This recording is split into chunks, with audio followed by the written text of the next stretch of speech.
bí a ṣe lè lo ìgbín fún prevention. Àwọn olóyìnbó ní prevention is better than cure.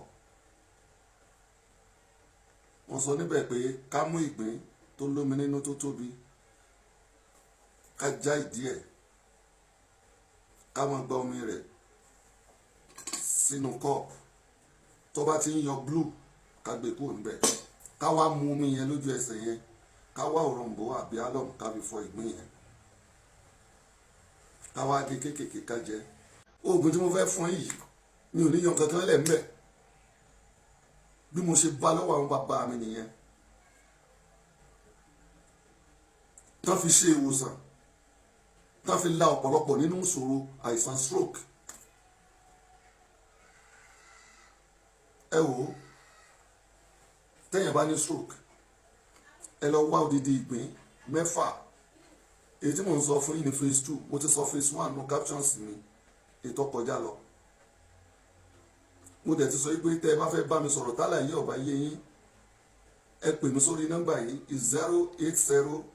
08037199363. Iná ní WhatsApp. Tẹ́ ẹ máa ń wá ọ̀nà àbáyọ fún ẹni tó ní stroke, tí ò lè gbápá, tí ò lè gbẹ́sẹ̀.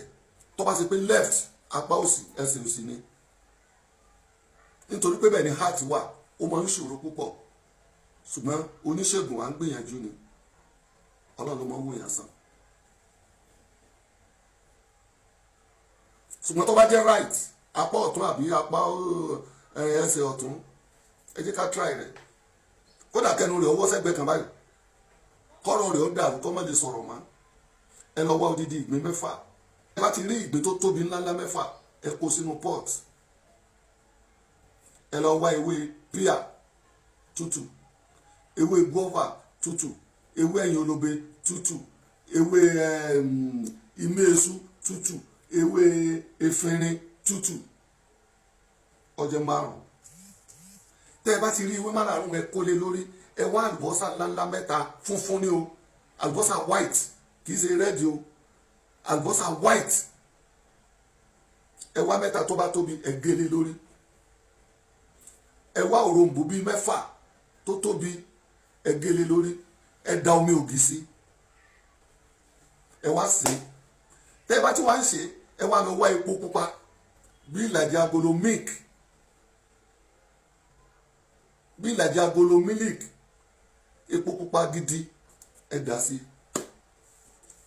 Tẹ́ ẹ bá ti sè tó bá ti fẹ́ jiná, tó jiná títí ń rùn fọ̀nàfọ̀nà tó rùn ti gbálẹ̀, ẹ wá lọ wá ìgò oyin gidi, ìgò kan yóò ti wà nílẹ̀. Tẹ́ ẹ bá ti fẹ́ sọ kíní yẹn kalẹ̀ lórí iná, ẹ wá mú oyin yẹn, ẹ wá dà á sí. Allahu Akbar. Oògùn parí nìyẹn. Yóò máa yọ mu. Tó bá fẹ́ mu, gbogbo tí ó máa mu ó lè má ju báyìí lọ. Tàbí kó máa mu nítorí jẹ́ bí ìlàjì kíní, tàbí bí funfun ti bẹ̀rẹ̀ sílẹ̀ ẹlẹ̀, kó máa mu láàárọ̀ lálẹ́, láàárọ̀ lálẹ́. Ẹ wo, kì í ṣe pé yóò jẹ ìgbín yẹn o. Nígbà tó bá sá tó ní àrí pé tẹ́sítì tádùá àgbà tó ṣe tán, àti ìgbín yẹn àti gbogbo tó wà mẹ́lẹ́ lọ dànù sórí àkìtàn. Ẹ nídìí ẹ̀ mọ́. Ẹ wàá lọ gbìyànjú ìpara rẹ̀. Ọlọ́run foríjì mi, astaghfirullah al-azim, astaghfirullah al-azim. Ọlọ́run foríjì mi, kó sì foríjì gbogbo wa min kulli dhanbi, nínú gbogbo àwọn ẹ̀ṣẹ̀ wa. Ẹ wàá lọ wá ikú asín ààyè lọ́dọ̀ àwọn elékulẹ́jà iye kí ẹ tán bá fẹ́ tà fún yín. Ẹ gbà sínú agolo. Ẹ wá lọ agolo yẹn lẹ́gbẹ̀ẹ́.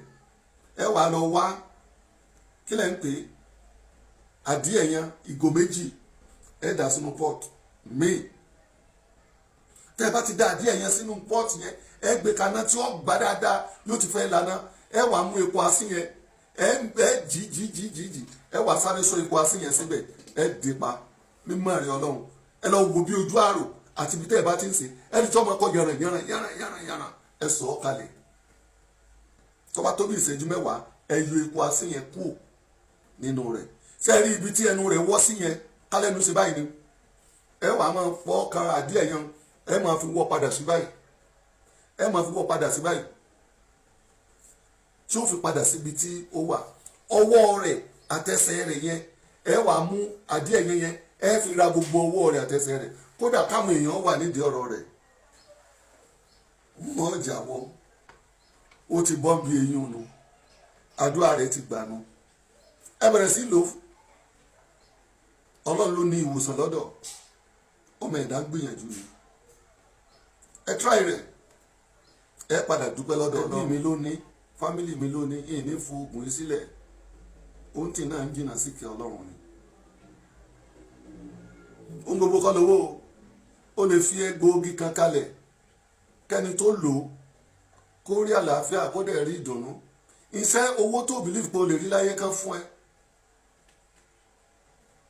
ẹ pé tó o bá tiẹ̀ ń ṣe gan tà gan o lè mọ̀rọ̀ owó yẹn ìyẹn ló jẹ́ àmì ọ̀ wípé iná malmarhi àdìsù bàdáhù fọkùn àdìsù àlìmọ̀nùmọ̀rà iná malmarhi ọmọ ẹ̀dẹ́ ènìyàn àdìsù bàdáhù ọ̀rọ̀ lápadà wá dà gbìyànjú àtìmí àtiwọ́ ká dọ̀rọ̀ rẹ̀ tá a bá ní àǹfààní tá a lè ṣe fáwọn èèyàn jẹ́ ká ṣe tẹ́ bá ní àlàyé tẹ́ fẹ́ béèrè tàbí nǹkan kan ọba yín ẹ pè sórí nọ́mbà ilé kan sí 08037199363. Assalamu alaikum wa rahmatullahi ta'ala wa barakatuhu.